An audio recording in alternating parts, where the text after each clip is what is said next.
Hello and welcome to the MBOM podcast, where you will learn to master the business of yoga with guests from around the world who have experienced becoming successful yoga teachers, studio owners, and much more. Now, here's your host, Amanda Kingsmith. Hello and welcome to another episode of the MBOM podcast. I'm Amanda and I'll be your host for this and all episodes of the show. This episode of the podcast is brought to you by FavYogis. Do you teach privately? Make payment and registration a breeze. Use the FavYogis app to create and manage classes for your personal clients. Life is just easier with autopay. You can forget about remembering to Venmo, or if you're up in Canada, sending an invoice, an e-transfer, or a PayPal, depending on where your clients are in the world. With FavYogis, you can use autopay to enable repeating payments. This will save you so much time and make things so much easier. You can also keep your calendars in sync. Google Calendar integration automatically updates teacher and student classes when you make changes. It's still just your yoga. Teachers add classes, students add teachers and students stay connected. Head on over to the App Store and find FavYogis, FavYogis. Use code MBOM and let them know that I sent you. This episode is also brought to you in part by Ana Luisa. Ana Luisa is a jewelry company, and I know what you must be thinking. What on earth does jewelry have to do with yoga business? I had the same thing when they first connected with me, and then I got to know the brand, I got to know the people, and I got to know the jewelry that they make. And I started thinking about how, as a yoga teacher, I really haven't treated myself to anything nice over the last couple of years. I've been so focused on the hustle of my business, bringing money in, that I haven't even been thinking about self-care in the form of the jewelry that I wear. One of the reasons that I really love Ana Luisa is that they make jewelry that's recycled gold. I don't know if you knew, but it actually takes 20 tons of earth mining to produce a single ring of gold. And with Ana Luisa, they use 100% recycled gold in their products. This is a huge win for me. On top of that, a lot of jewelry that we buy ends up being cheap, breakable, and it's rarely recycled. It's a huge waste for the environment. Ana Luisa's products come from the same jewelers as Tiffany's and Louis Vuitton, and they are very confident in their quality. And after trying their products, I can feel the exact same way about it. But the great thing is that it doesn't come with the big price tag. For the first time in years, I'm treating myself to jewelry that is high quality, great for the environment, and it looks good. They have stuff that is everything from daily wear to stuff you could wear to a wedding or a big event. And for me, that's the perfect fit with jewelry. So if you have been like me and you haven't really been splurging on anything because you're hustling in your business too, but you really want to give yourself maybe a little bit of love through the form of jewelry, something that's affordable, good for the environment, and is going to last a long time, head on over to analuisa.com/MBOM. It's ANALUISA.com/MBOM, and they've got a little discount for you over there. And as always, thank you so much to the sponsors of this episode for supporting the show, and I hope that you guys can go support them in return. All right, now on to today's episode of the podcast. I am very, very, very excited to have Kelly Smith from Yoga for You Online back on the show. You might remember Kelly from back in January 2018. She came on the podcast and we talked all about creating an experience in your classes, as well as a lot about guided meditations. She is a yoga teacher trainer, a retreat leader, as well as the host of the Mindful in Minutes meditation podcast. And since I talked to Kelly last, she's gone through a lot of changes in her business. So we start this episode of the show by talking about, what those changes are. What has she been up to in the last year and a half of her life? And then we dive into today's topic, which is talking about creating a location-independent business. Kelly shares what it's been like to create her business, how she decided what to offer, as well as so much more with tips for how you could create a location-independent business if that's something that you'd like. Then we dive into how to find your authentic voice as a yoga teacher. For me, as a new yoga teacher, this was one of the hardest things to do, and it's still something that I'm not entirely sure that I've completely mastered. So she gives lots of tips that she's used in her own business, that she trains teachers with, and so much more. So without further ado, here is Kelly. Kelly, welcome back to the podcast today. I'm super excited to have you back on the show.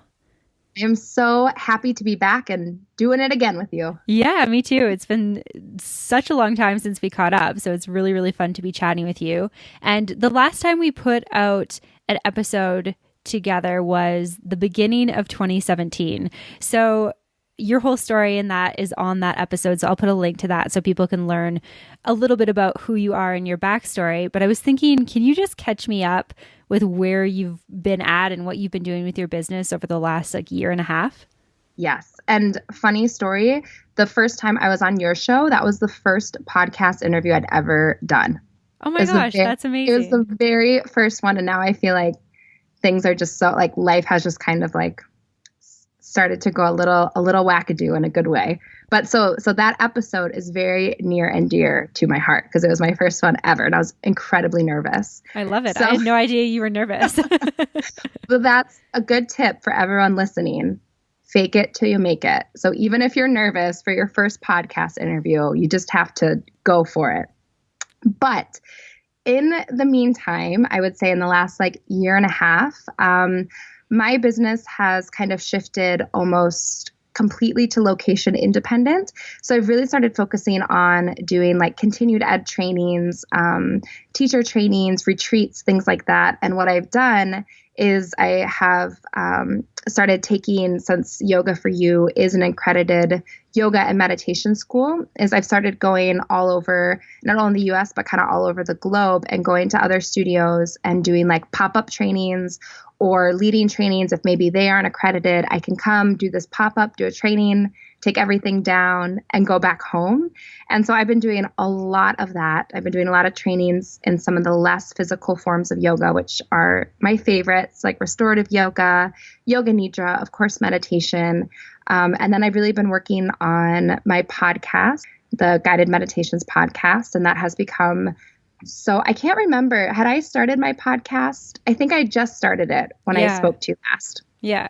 I think you had it going, but I think you were in your first couple of episodes. Yeah. And so it has become so much larger of a project. So it's gotten a little bit bigger. We're headed towards the 1 million download marker, which is really exciting. Yeah, that's amazing.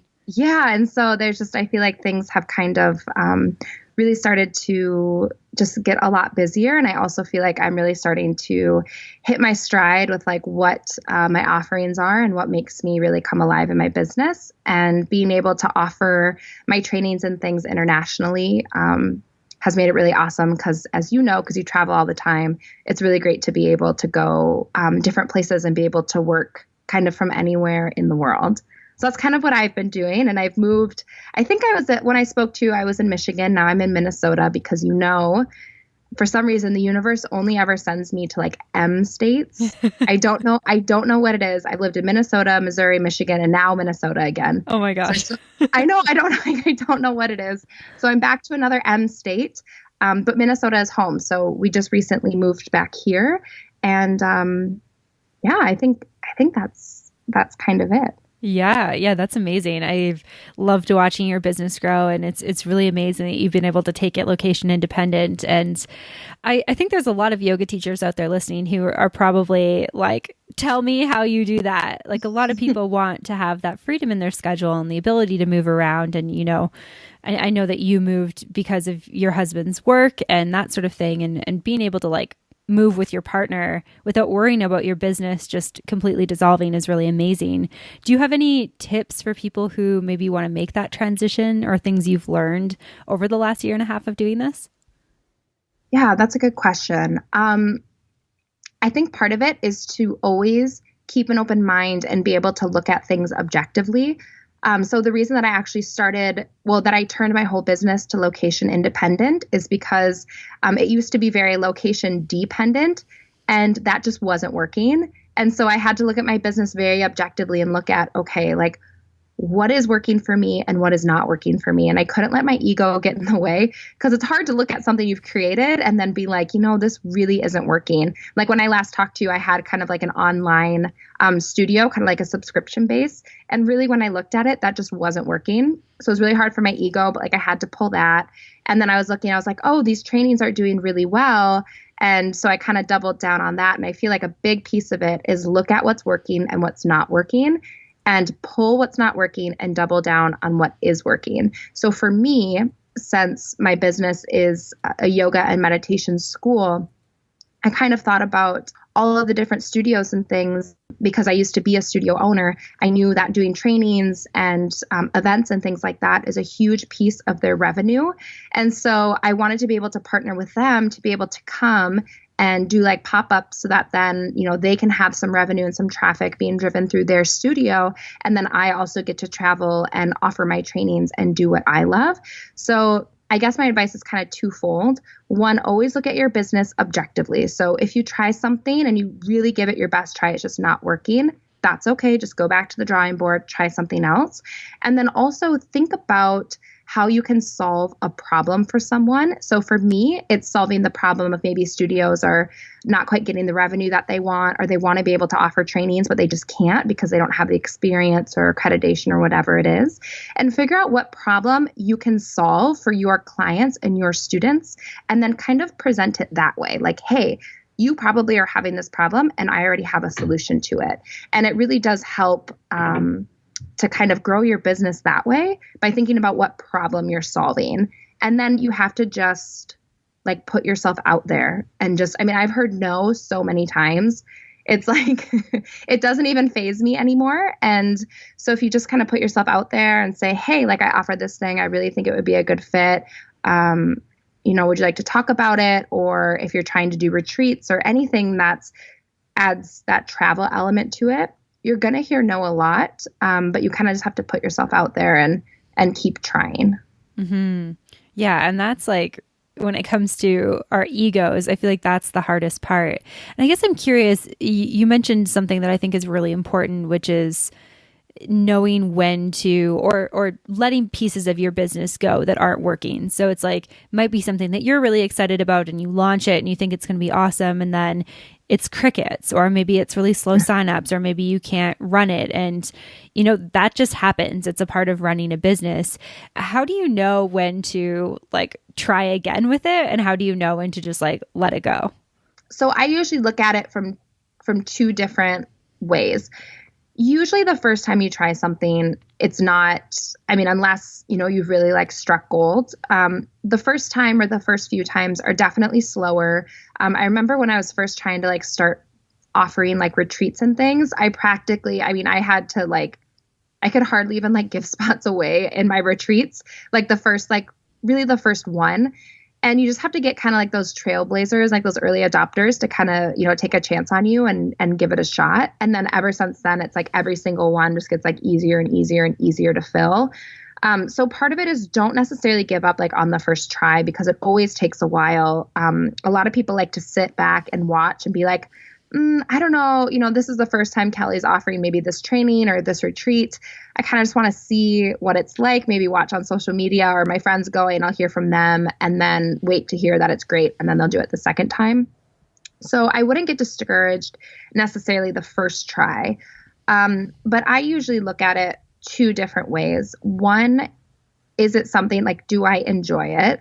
And if the answer is no, then I usually know it's time to phase it out or pull the plug. So like my online studio was just, I didn't really have time to create the content that I used to create. And I was really starting to focus on like teaching teachers and offering some of these non-physical aspects of yoga and focusing more on the meditation and the podcast. And so for me, it felt almost more like a burden to continue to have to like record these online classes and like upload them and always be coming up with fresh ideas. And it was so much more stress than anything else. And I was like, okay, what can I take off of my plate that really is not, a huge financial piece of my business, but is so much work. And to me, it was a no-brainer. It was this online studio. So I did end up pulling that. But also you kind of like the dollars don't really lie. If you look at something and you look at maybe how much money you're putting into it or how much time and effort you're putting into it, and if you really aren't getting a return on your investment, then it might be time to look at, is there a change I can do? Is there a tweak that I can make? Or is it possibly that this just isn't, the right thing? Like we've all had ideas where we thought they were like wonderful, genius ideas. And then you go to execute them and apparently no one else thought they were that great. Like that just happens. That's just part of life. And so I think that if you're finding, maybe you've tried something once or a couple of times and it just does not seem to be sticking, you might not have to pull the plug completely, but that to me is a big indicator of it's time to go back to the drawing board. Absolutely. I love that piece of advice. And I love how you brought up like looking at it from, two perspective. It's like, okay, if you're brand new doing something and it's your first offering, just because like not everybody's jumping on board right away doesn't necessarily mean it's a failure. So it's like you do need to kind of work and, try those things again. But then looking at what's serving you, where that resistance shows up, I feel like is like a massive indicator. At least for me, it's like these things where I'm just like, oh, gotta do this again. And then I have to step back and be like, okay, like is this making me money? Is it making me happy? Is it bringing more people to what I do, et cetera, et cetera? And if the answer is no to all of those, then it's like, why am I even doing this? Yeah. And I would even say if the answer is no to like even part of it, it's time to think about that too. Because it's not necessarily your option is either offer it or pull it. Sometimes it's, okay, this needs to look a little bit different. Like I offer 200-hour trainings every once in a while, maybe once a year or once like every other year. And I really enjoy doing them, but they are just so much time and I have to give so much and they're a really big commitment for me. And so for me, it sort of looked like with that idea, like I'll still offer them maybe once every other year. But to me, it was how can I still be able to teach teachers, which I absolutely love. Like I love doing these like master classes and trainings, but not for so long of a commitment. And that's kind of where the weekend trainings that I now do, the continued ed trainings kind of popped up. So I can still do the thing that I love, but I don't have to necessarily commit to, 6 to 8 modules with the same group in the same place, on this set schedule. I can do something where it's just like a single standalone weekend training, and then I can go different places and keep offering it. Yeah, amazing. I love that. And I feel like that's a good segue into kind of our main topic for today, which is finding your voice, which is massive. Like even as somebody who's been teaching for a while, I feel like there's still elements of finding your voice. So what are some of the things that you teach them about, what it means to find your voice as a yoga teacher? Yeah. And I think a lot of it, I saw this thing on Instagram that has just stuck with me ever since I saw it. And it said, comparison is the thief of joy. And I don't know why that stuck with me, but like I saw that and I was like, that is so comparison is absolutely like the thief of joy.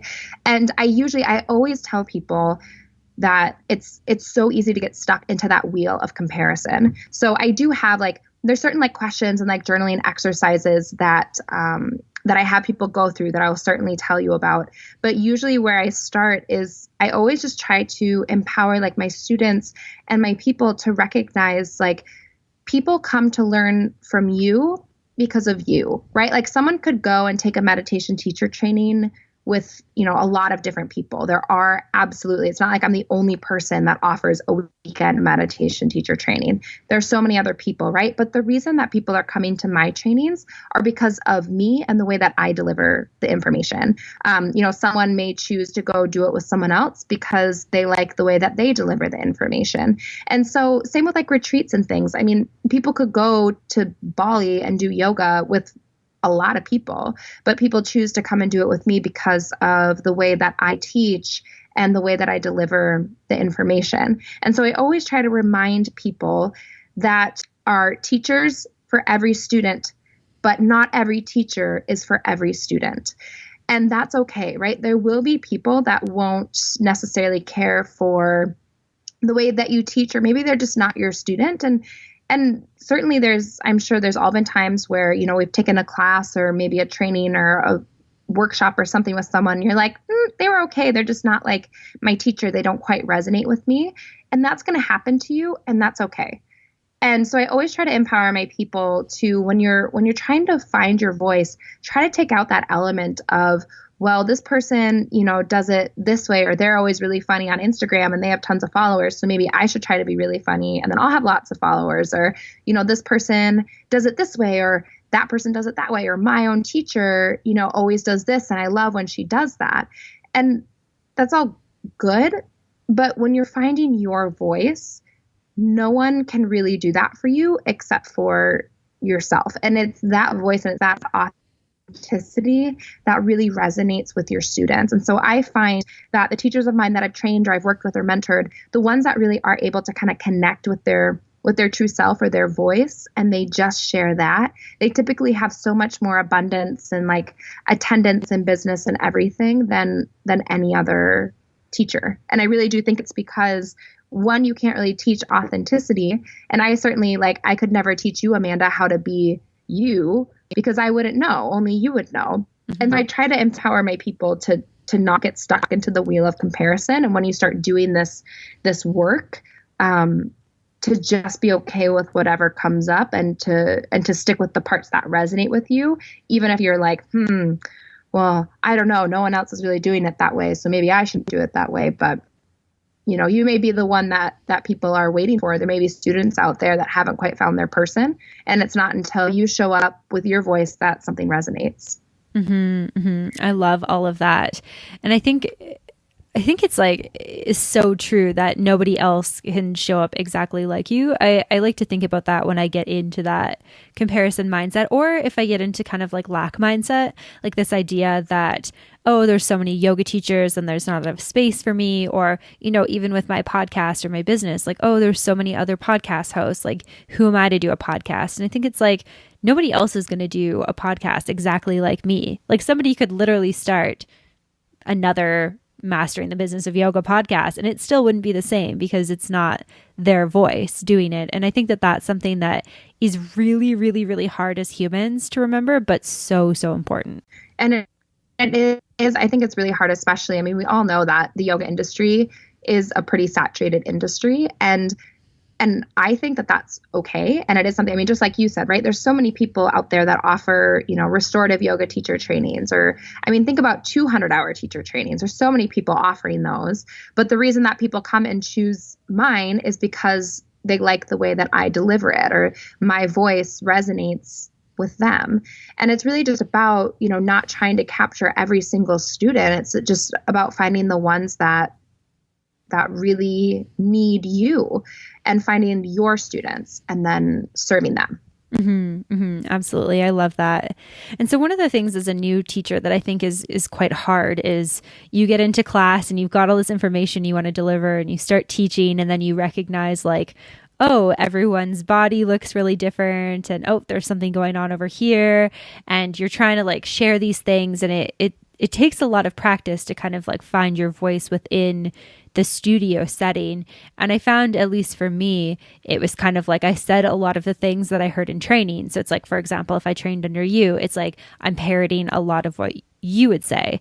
How do you kind of start interweaving like your own voice within that? Because I think parroting is like totally normal. I think it's like where you need to start, and you need to find those things where you say it and you're like, oh, it doesn't feel quite right. But how do you actually get to the point where you're like, okay, I'm like teaching as myself now? Like, I'm not just kind of replicating what I learned in training.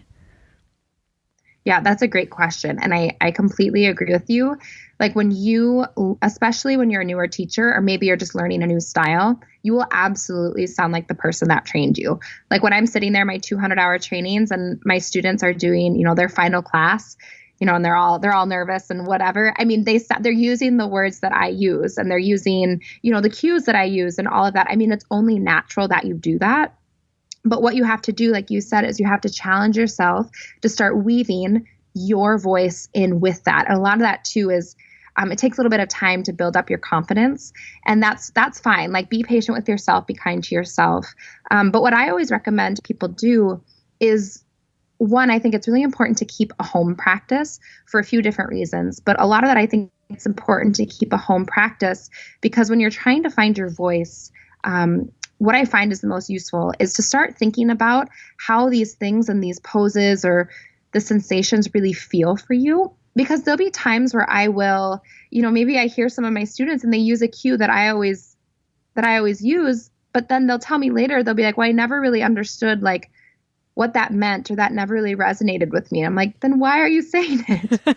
and they'll be like, well, I didn't know how else to describe it. And I get that. You always hear people, maybe people say, I always say root down through the feet and rise up through the crown of the head, like especially like when we're finding stability, like in standing poses. Yeah. But that might not resonate with everyone. So what I always challenge, especially new teachers, to do is it's almost like you're going to start narrating your practice like to you. So you'll go into these different poses and you'll think about like, how does this actually feel? Right. So maybe you're in Warrior 2 and, I always talk about, the heel to arch alignment and, a strong bend to the front knee and sticking your arms out and, all of these. I have the cues that I use, but I always challenge my students to go into that pose and then start describing it in their body and not just necessarily physically. Like certainly I want you to think about, all the parts of your body, like how do your shoulders feel here? What does this feel like in your core or in your feet? Or, I might be silly and be like, what about your eyebrows or whatever it is? But then also like, what about your breath? How does the breath feel in here? Or how do you feel? Like, does this make you feel powerful? Does this make you feel steady? Does it make you feel wobbly? And I always challenge, especially new teachers, to do these things and to think about how it feels in their body. And then as they make small little adjustments, like start thinking about how you describe those. And that's the best. I mean, that really is the best way to start coming up with your own way of describing things. You can, especially, whether it's alignment cues or adjustment cues and things like that. You take a pose like up dog, right? We're always seeing people that are like either, dropping their knees to the ground or maybe they're curling their shoulders so they aren't like broadening through the heart or opening up the shoulders. You could say that 100 different ways. And basically all you're trying to do is just get people to slide the shoulder blades down and open up in the front. But you could say that 100 ways. So when you're in it one time, think about how it really feels in your body and then how you describe that to someone else. And then there you go. Those are your words, not mine or your teacher's. Mm-hmm. Yeah, I love that. I think that too is like one of the things that I found when I first started teaching, like definitely lots of parroting for the first couple of classes. And then I would like make notes of the things that were really awkward. Like I remember the first time I taught pigeon, I don't know why it was so awkward, but describing it to the class, it was like, oh, this is so weird. And I kind of was like, okay, like this is what worked about this. This is what didn't. And then I went home and when I was practicing, I like taught it a couple of times out loud to be like, okay, like what doesn't feel weird when I'm teaching this? And yeah, so definitely great tips. And that's also how I discovered kind of my voice with that too. And I think that there's no, like, you just have to go through that time of like being a little bit awkward. Like you just have to be awkward sometimes.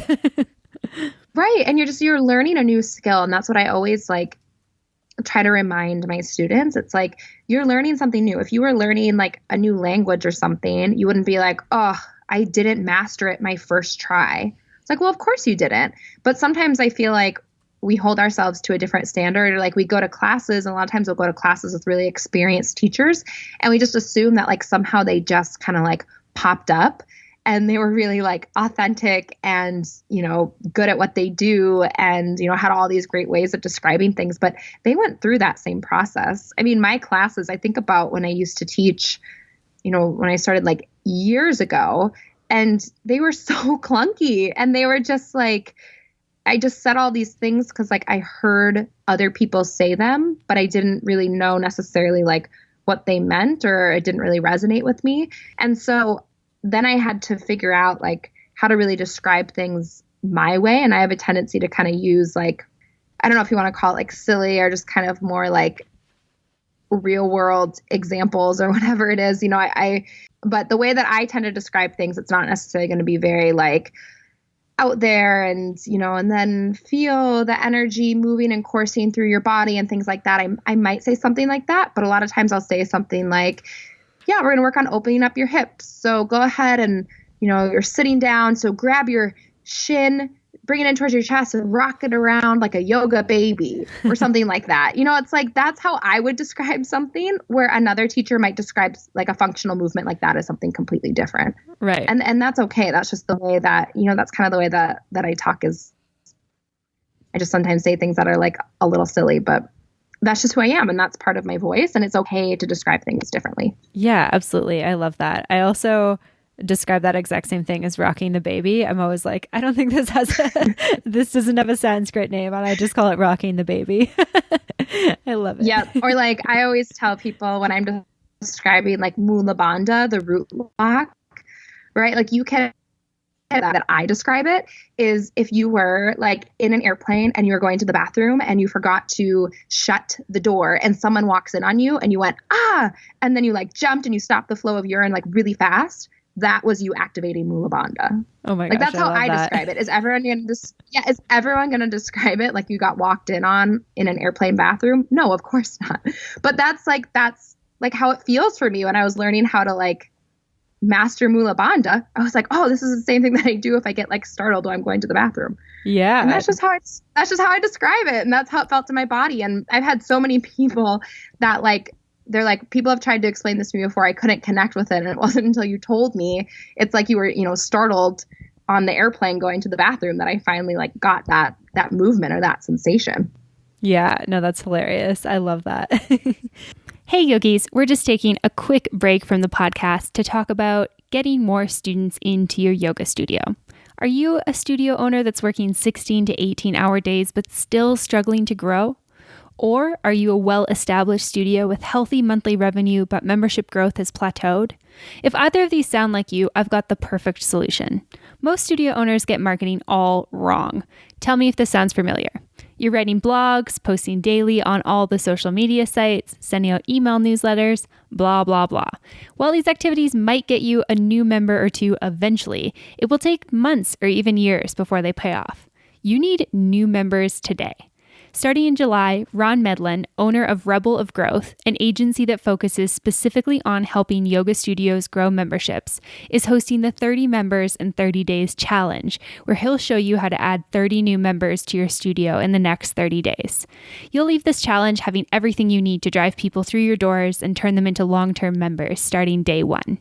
So if you're ready to stop working yourself to death doing busy work that will not grow your studio and start bringing new students in your door starting today, join the challenge at rebelofgrowth.com/challenge.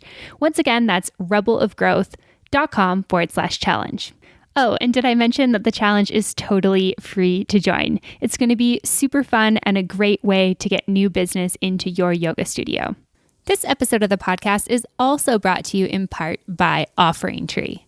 Most wellness professionals struggle with creating a website and a digital presence. So Offering Tree created easy-to-use software that guides yoga teachers through the process in about 30 minutes. That's right. You can have a beautiful mobile responsive website in 30 minutes.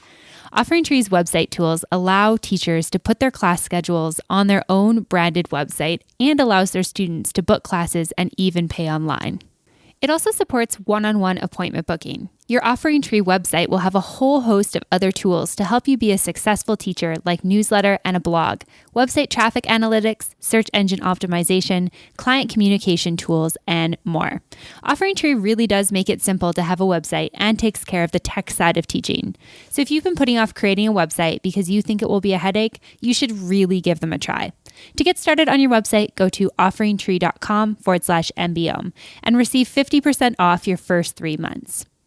One of the things that I really loved about Offering Tree when I first signed up was how pleasantly surprised I was at really how easy it was. I've been using WordPress for years and I'm a big fan of WordPress. And I always say that once you get over that hump of understanding any type of software or technology, it becomes really easy. With Offering Tree, there is no hump to get over. It's just very, very simple. I had a website that looked really professional in less than 30 minutes. Again, check out offeringtree.com/MBOM to receive 50% off your first 3 months and create your new website today. All right, back to the podcast episode. And so one of the things that I think that comes along with finding your voice is kind of like this discovery of who you are as a yoga teacher as a whole. And I think that one of the things we can get tripped up about, especially when we're new, is even identifying as a yoga teacher.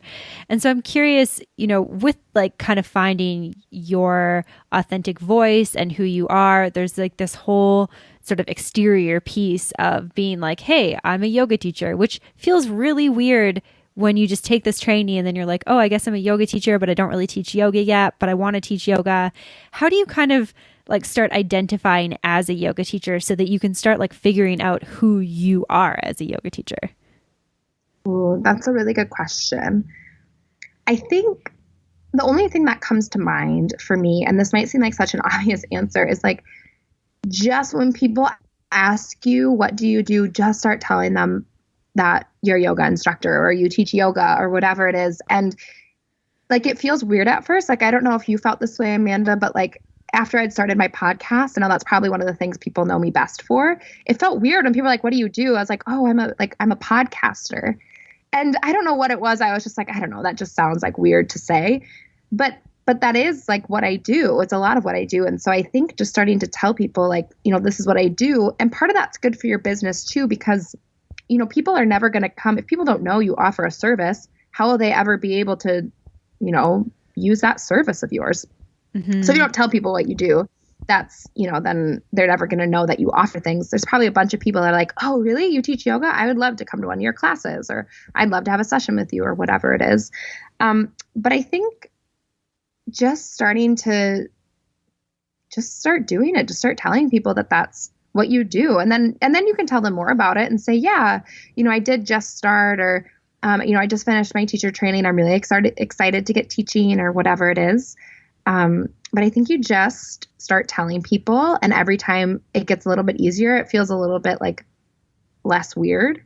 And that's the only thing that I can really think of. That's what I've always had to do when something feels like a little weird, is I just kind of make myself do it a lot.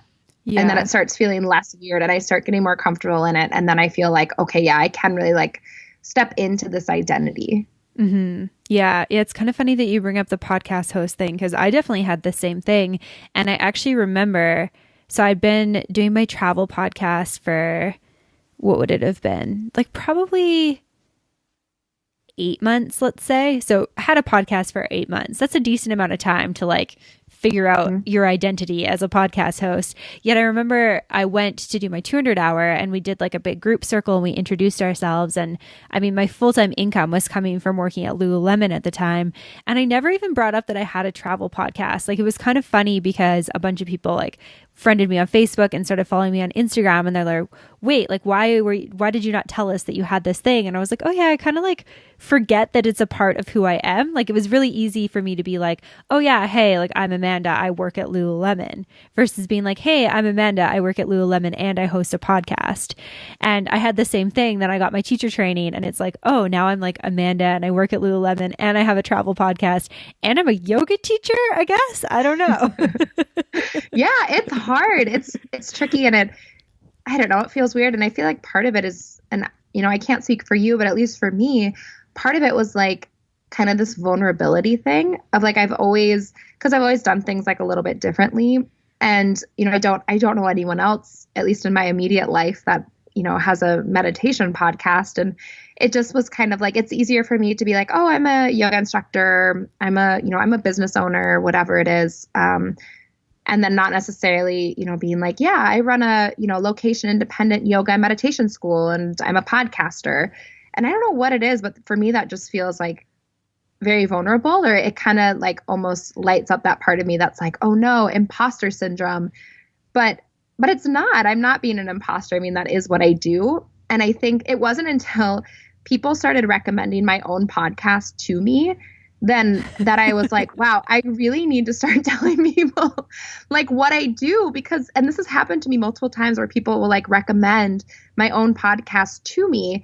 And I mean, not anyone that knows me like super, super well, but people who like know me. And I obviously was not talking about what I do, because they didn't even realize, one, I had a podcast, and two, that it was the one that they were listening to. And then they thought it was good, so they should recommend it to their friends. Oh my gosh. I was just like, wow.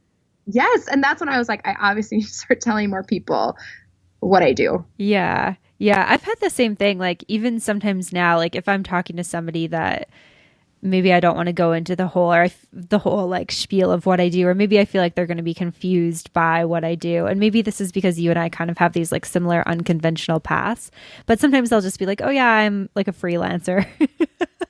Yeah. I'll just be like, oh, I'm a business owner. Yeah. I'm a traveling yoga instructor. Yeah. And I just kind of leave it at that. Yeah. It's funny though, because being like, oh, I'm a freelancer, or I'm a business owner, like people are inevitably going to want to know more about that. So I feel like it doesn't really help this sort of like, hey, I don't really want to like explain to you that I like have a podcast and teach yoga and like do a bunch of weird stuff online that you might not get. Yeah. But yeah, that's true. yeah, there's an episode, I think it was of the Being Boss podcast, or maybe it was the Biz Chicks podcast. It was one of those kind of with like entrepreneurs and creatives. And they were talking about how, though, if people don't understand what you do and you find it frustrating, like that's entirely on you. And I felt like that resonated a lot with me because there's often times where I do have this resistance to like explaining my whole spiel of what I do and why I work and travel and being like location independent and stuff. But then I find it frustrating when people turn around and they're like, oh, do you still like work at that retail store? Or, you know, are you going to get a new job when you come back to Canada? And I'm like, why on earth would I get a new job? I already work like way more than 40 hours a week. And then I'm like, okay, but it's not on them. Like it's my responsibility for people to be clear about who I am and what I do. And that comes back to like me not sitting in the seat of like fear or imposter syndrome or worrying about what people are going to think about my answer to that. Yeah, I love that. And I also think part of it is like, sometimes it feels weird to kind of put on like the CEO hat, right? So to be like, oh, I'm the founder of this, you know, yoga and meditation school and this, you know, the Yoga for You teaching method. And that just feels like, I don't know, kind of like, oh, you know, this big important thing.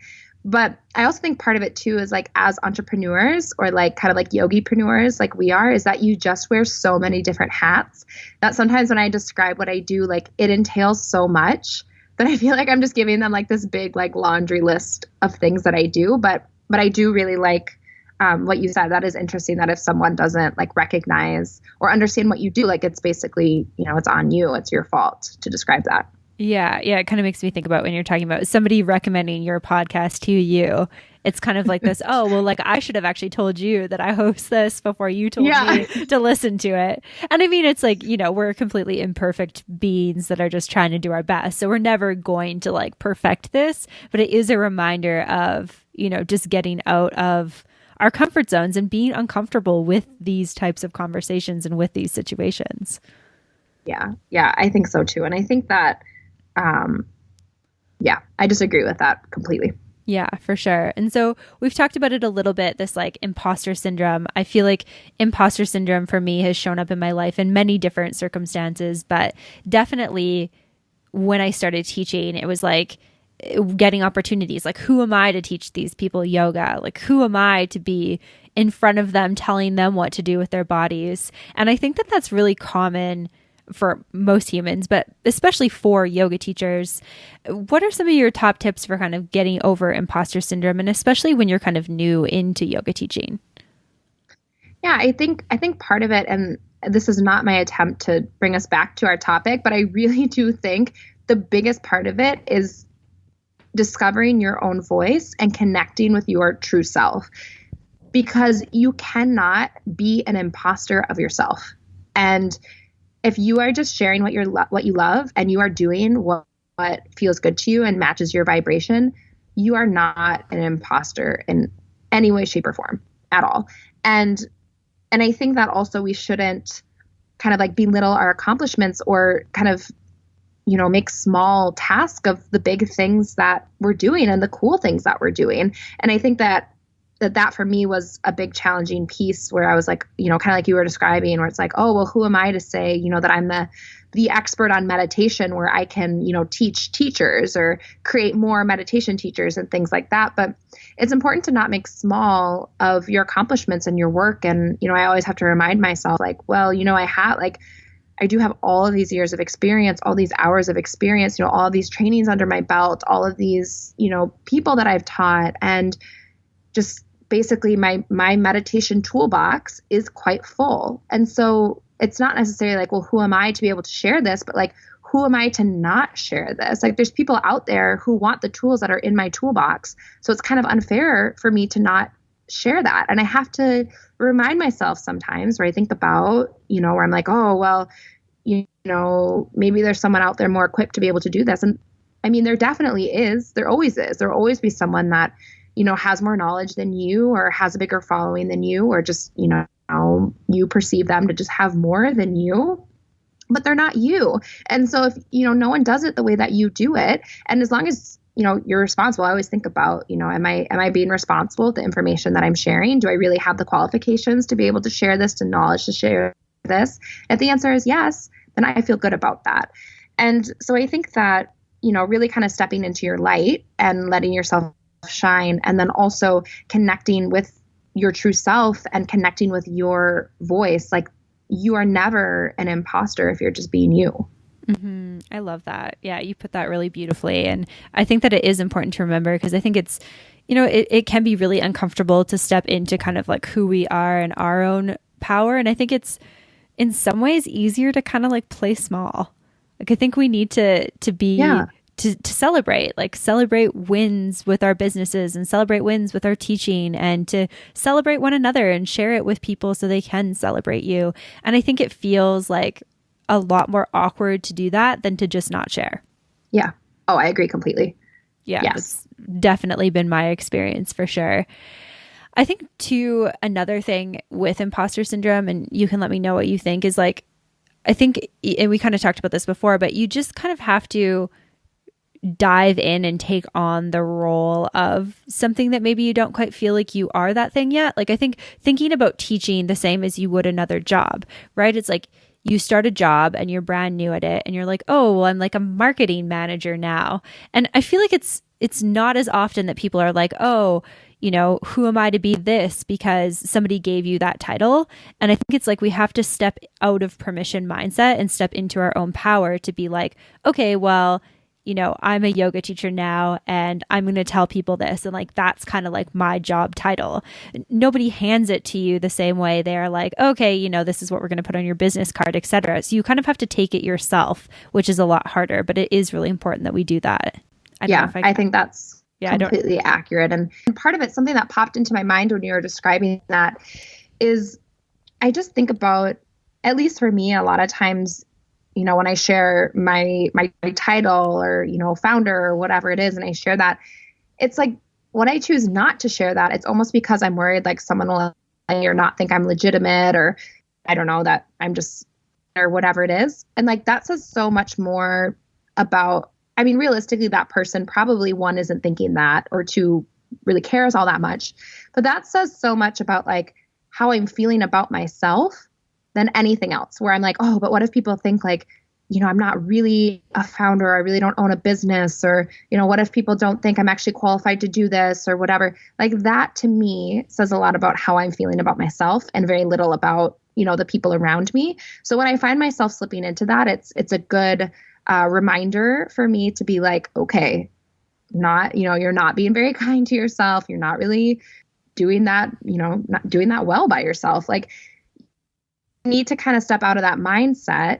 And if you start being afraid of like people judging you or thinking about, what your title is or what you do, that illuminates quite a bit inside of myself and in my mind than anything else, because that means that I think I'm not legitimate, and I think, people should be judging me, or I think that I'm not qualified.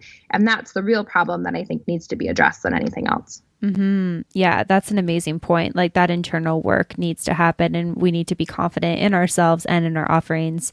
And I know you mentioned this earlier, but it's like, looking at, do I have the skills? Can I offer something? And if the answer is yes, then like, absolutely, you should be doing that. I think we're just so trained to kind of not behave like that. And, unless you step into kind of entrepreneurship, business, working for yourself, I feel like there's not that many opportunities in life where you're like kind of forced into that.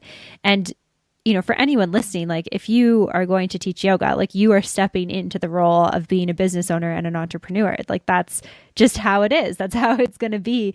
And I think that a lot of people aren't maybe necessarily prepared for that. It's like they go into yoga teaching because they love yoga, obviously. But then they're like, oh, whoa, I'm like working for myself now. Like, that's crazy. I didn't sign up for this. Yeah. Or I find a lot of people that feel very like ill prepared for that. Like, they kind of knew it was coming, but then they feel like they didn't quite have the tools to be able to take it on when it did happen, kind of stepping into the working for yourself and, having to really promote yourself or pitch yourself, or, having to be your own kind of advocate and spokesperson too. I see that quite a bit too. Mm-hmm, absolutely. I definitely had a bit of that experience coming out of my first teacher training. And as somebody who trains teachers, what are some of your top tips for people who are maybe sitting in that position of like, okay, I'm a yoga teacher, but I'm not feeling super confident, and I don't know how to run a business. What do you even do to get started with that and to kind of overcome that? Part of it, I think, is just diving right in. And there are so many wonderful resources out there, like including like your podcast, or there's a lot of other podcasts out there. There's a lot of, free resources. Like there's a lot of free masterclasses. Like there's one, I have a masterclass on how to create like a yoga experience, and it's just completely free and just sitting on my website. And like there are so many of those just kind of out in the world. And I think it's a really good place to like start with that, to start getting some ideas, to start, you can very much, there's so many good free resources out there. Then once you've done that and you feel like, okay, I have a little bit of information, maybe I need a little bit more, that might be when you start looking for whether it's like a mentor, or maybe like a, yoga business specific course, or some kind of like a coach or something. I personally have found that to be really helpful, especially navigating like the business side of it. Going and, working with someone, or doing kind of like a course, and then working with a coach or like a teacher on that. I find that really, really useful. And then also, I think if you just do some reflecting on like who you are, what do you stand for? And these are also some of the same questions I have people like journal on when they're trying to find their voice. But like, who are you? What do you stand for? What do you have to say? And how would you like to say it?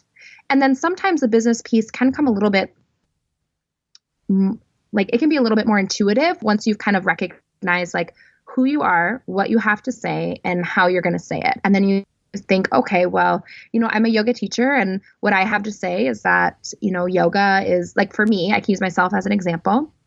So I'm a yoga teacher. I named my business Yoga for You because I believe it's yoga for you, the student, not yoga for me, the teacher. So I really believe in serving my students, meeting them where they're at, helping them with, whatever they need. I really like the less physical aspects of yoga because I feel like there's a lot of yoga teachers that are serving them, but I like to, serve the ones that maybe have limited mobility, or they just are desiring something different. And so I have to think about like, okay, so that's who I am. That's what I have to say. How do I want to say it? And it used to be with, opening a studio that got really focused around that. And then I'm like, okay, so I'm going to, open this studio, or I'm going to offer retreats or whatever it is. And then where are my people and how am I going to reach them? So for me, it was a lot of like word of mouth, or like going out into the community, sharing with people what I did, what I believed, what I offered at my studio, and then getting people in the door. Now it's going to be more like things like my podcast or different resources where I can go and I can still tell people who I am and what I have to say. And then I just have to figure out where those people that need me, where they are, and then I'll reach them there. Yeah. Does that kind of help? Yeah, a little absolutely. bit. It's like if you have the answers to those questions, then it's kind of just a little bit of problem solving. Like, but where are these people, right? If you serve moms, like where are moms? Where are they hanging out? Are they hanging out, on certain blogs? Are they listening to podcasts? Are they hanging out like in certain parks in your community? Or maybe you serve people with PTSD, right? You do really specific work with that. Well, where are those people? And then just go to them, because no one is probably like actively, maybe a small percentage, but there aren't a lot of people that are like really actively looking and searching for like your specific thing and for you. So you have to go and almost like tell the people like how you have a solution to their problem before they even realized it was a problem.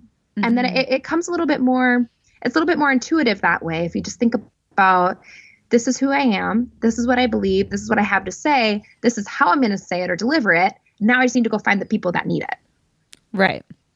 Yeah, no, I love that. I think that that's really, really great advice. And I think that, knowing too that you can change any of that at any point. Like, I think that's one of the things, at least with my work with people on personal branding, that they get tripped up with the most, is that they're like, yeah, but I don't know who I want to serve right now. And it's like, well, just put together like who you are, put it in a website, start creating your business, start building out your offerings, and like figure out exactly who you are as you go. I mean, you mentioned this right at the beginning, like, a year and a half ago, you had an online yoga studio, and then you also had an in-person studio, and like, you don't do those things anymore. It doesn't mean like you, it can change. yeah, it doesn't mean like you've changed, but you've just looked at like what's serving you in your business. You're still, the same person, the same values, the same voice, but it's just like shifting what your offerings are based on what's working and what's not. And it was kind of interesting doing my 300-hour training. There was a number of people who had come straight from their 200 hours, so they didn't have a lot of real world teaching experience. And so when we sat down to do the business component, which was really, really well done, they had to create offerings and build a website. And a lot of them were going through this type of stuff. But like, I don't know who I am as a teacher. I don't know who I want to teach. And it's like, just start thinking about it. Just start like getting an inkling towards like who you're excited to teach and who in the community you want to serve. And it'll slowly come together piece by piece. You don't have to have all the answers right away, but you do have to start somewhere. And I think it's scary. It's like, it literally is like jumping off the high diving board into the water and trusting that you're going to be okay. Yeah. And it is okay. I mean, part of it is you might change or your interests might change. And that's okay too. Like when I first started teaching, I loved the physical. I was very much like your power yoga, like I'm going to make you sweat and like, kind of basically like your workout, but under like the veil of yoga. And that's where I started. And now you look at, that was maybe 6-7 years ago. And now you look at where I am now. And now I'm considered, very knowledgeable in like the exact opposite of that. And I'm teaching people basically how to offer yoga nidra, restorative yoga, meditation. And like, that's what I'm best known for. And it is like the complete opposite of where I started. And part of it was like my interests just kind of changed. And I felt like there were a lot of people, and I still like the physical and I still teach the physical, but at a certain point, like I just became so inspired by things like meditation and yoga nidra and like the kind of the more like therapeutic side and some of the less physical limbs, even things like I'm obsessed with like the yamas and the niyamas or, pratyahara, withdrawal of the senses, like some of those other limbs that just inspired me so much that I started doing this deep dive and my interest kind of transformed. And then, my business kind of went with it. And that's okay too. Just because you decide you're going to start somewhere doesn't mean that you're going to stay there. Mm-hmm. And often you don't stay there. Like, do you ever listen to the How I Built This podcast? Mm-hmm. Yeah, I love that podcast. I know my husband listens to it a lot. So he's always telling me about it. And sometimes I listen to it. But like those people, they never really start. Like they never really end up where they started. A lot of times you hear them, they're like, no, well, I actually started this one business once. And I tried this thing and that thing totally flopped. And then from that flop came this idea. And now it's basically, and then I created Airbnb or whatever it is. And it's like, no big. Yeah, like no big. I just created Airbnb or, Canva or whatever. But it's like, it's okay for your interests to change. And it's okay for you to become inspired by something else and then to start pursuing that. Like there's nothing wrong with that. And it probably, if you are lucky enough to have a good, long, healthy, fulfilled, and rounded career, that's going to happen. And that's okay. And that's where you stay connected with who you are. And you go back, to some of these questions, some of these journaling questions I like to have people do about like, what makes me come alive? What do I really love? Like, what am I enjoying? What do I have to say? And those answers will change. And that's okay. But if you always stay true to who you are, it kind of makes those pivots and those transitions a little less clunky because they feel good and they feel right to you. Mm-hmm. Mm-hmm. I love that. I think too, also like thinking about those examples of, and most of those big entrepreneurs who have created like something that we look at like Airbnb and think like, wow, like how badass is that you created Airbnb? Like a lot of them had like quote unquote failures before that. So many failures. Yeah. It's kind of like big ones too. Yeah. Yeah. Where they're like, belly flopped like hard, like belly flopped off the high diving board and you're like, ooh, like, when everyone cringes, like you see it happen and everyone's like, ooh, that sucks. Yep. Oh yeah. And I think every good business person has like totally majorly, publicly, painfully failed, like probably at least twice. Mm-hmm. I feel like. And that's also part of those, like if you are lucky enough to have like a good, successful, abundant, well-rounded career in business, that's just part of it. And that's like your biggest learning opportunity. And that's usually where your best ideas come from too, is kind of from rock bottom. Yeah. Yeah, definitely. And I think it's just like a reminder that if, the first course you launch or the first workshop you run or the first class you teach or the first retreat you go to host, like maybe it's one of those kind of like little belly flop moments, but it comes back to what you said at the beginning. Like it doesn't necessarily mean that you're not going to be successful. It doesn't mean you have to go, quit yoga teaching and go to med school or something. Like just give it some time and know that if you keep working at it, you're going to do great with it. Yeah, you just have to try it again. Should we be vulnerable for a second, Amanda, and share our belly flop? Yeah. Okay, do you remember? I'm sure you remember this, but one time, listeners, one of the first international retreats that I tried to do was with Amanda, and we tried to create a yoga business retreat. And we worked really hard on it, and we put so much work into it, did all this marketing, all this lead up. And you know how many people signed up for it? Zero. Zero. And you know what?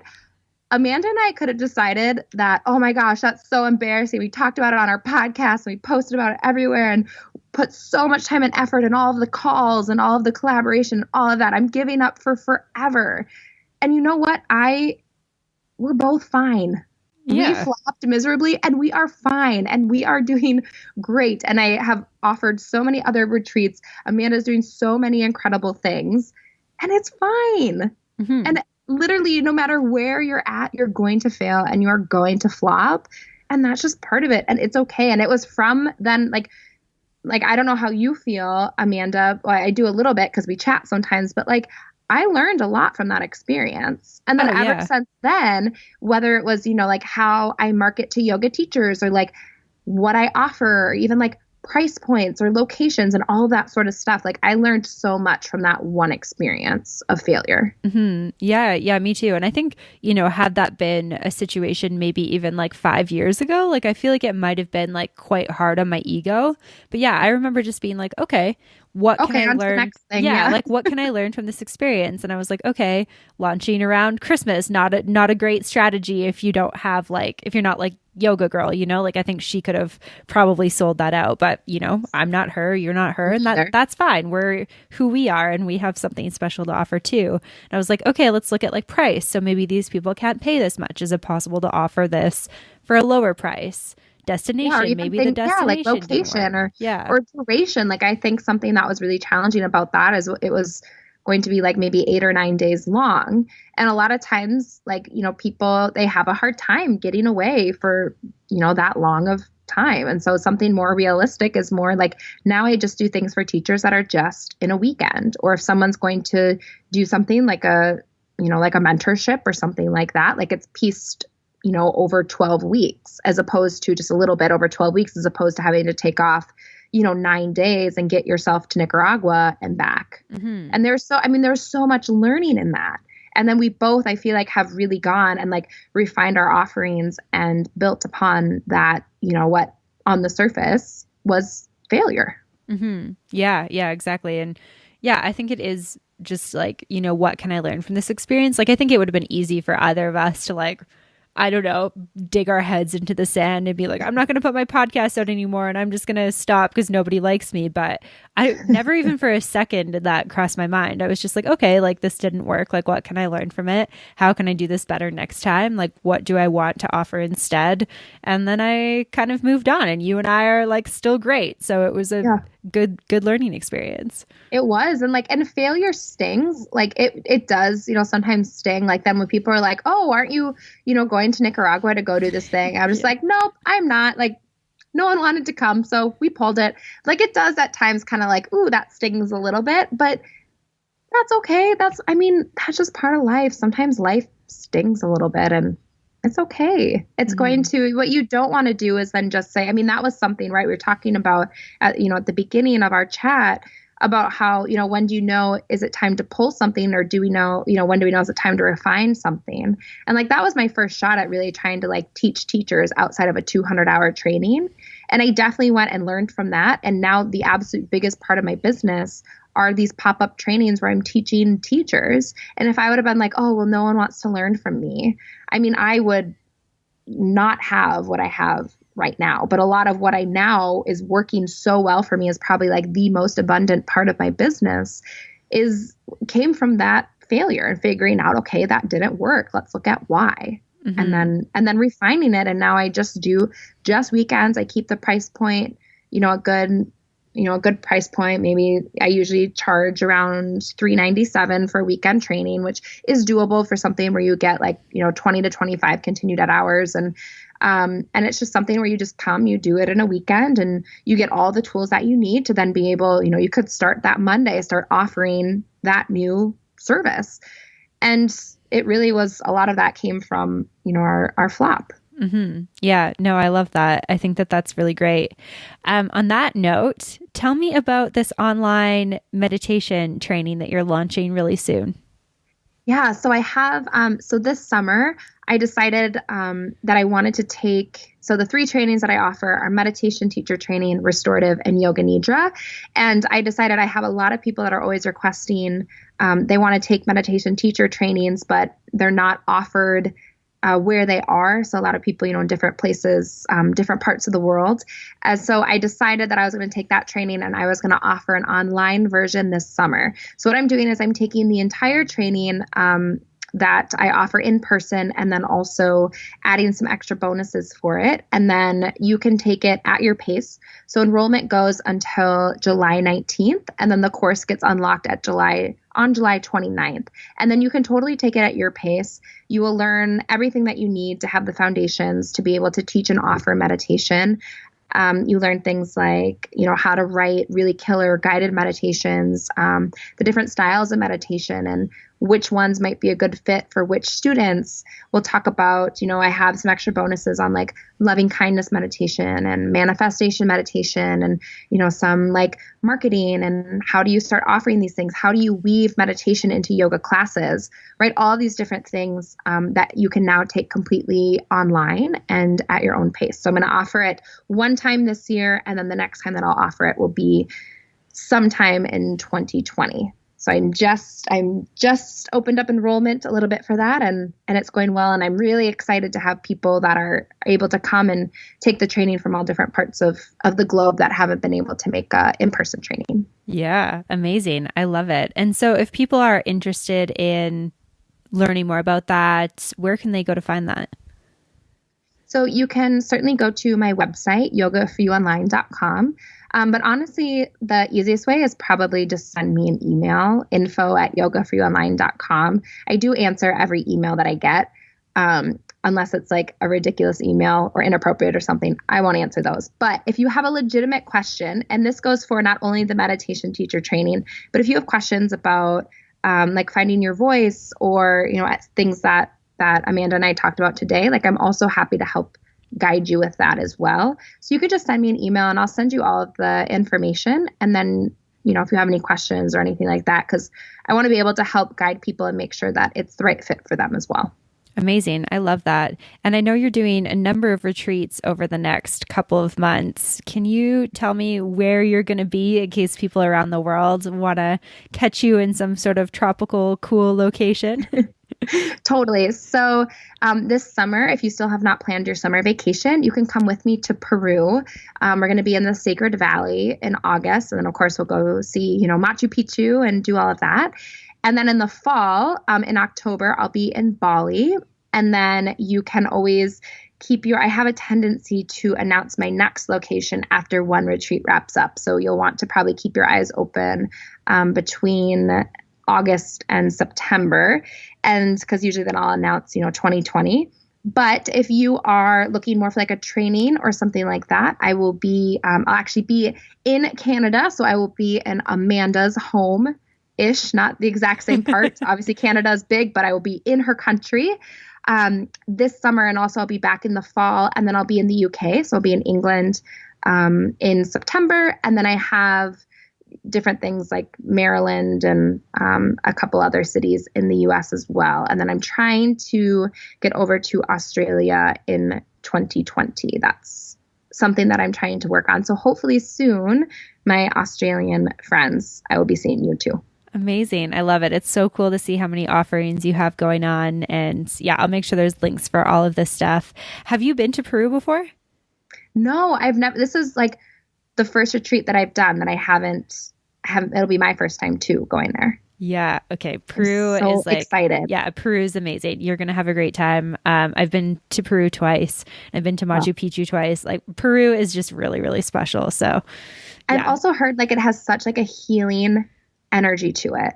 Yeah. There's Like I something really know, magical about the Sacred Valley. Like there's just, yes, that's and what I've heard. yeah. And I'm not super like, I don't know. I'm not like people were like, oh, have you felt like the vortex in this place? And I'm like, I don't know. What's a vortex feel like? Like I'm kind of more like scientific, kind of tangible type Well, things. we live in Minnesota and Canada, so the only vortex we know are like polar vortexes. Yeah, exactly. Those are like the only vortexes we know are the ones that usually mean it's like colder than Antarctica. Yeah, exactly. I'm quite familiar with that. But yeah, there's something really special about like the Sacred Valley, specifically in Peru, but just Peru in general does have like a very, I don't know. Yeah, like just people always say it's like magical. And so I can't, and the place that we're staying is like, it's called Samadhi.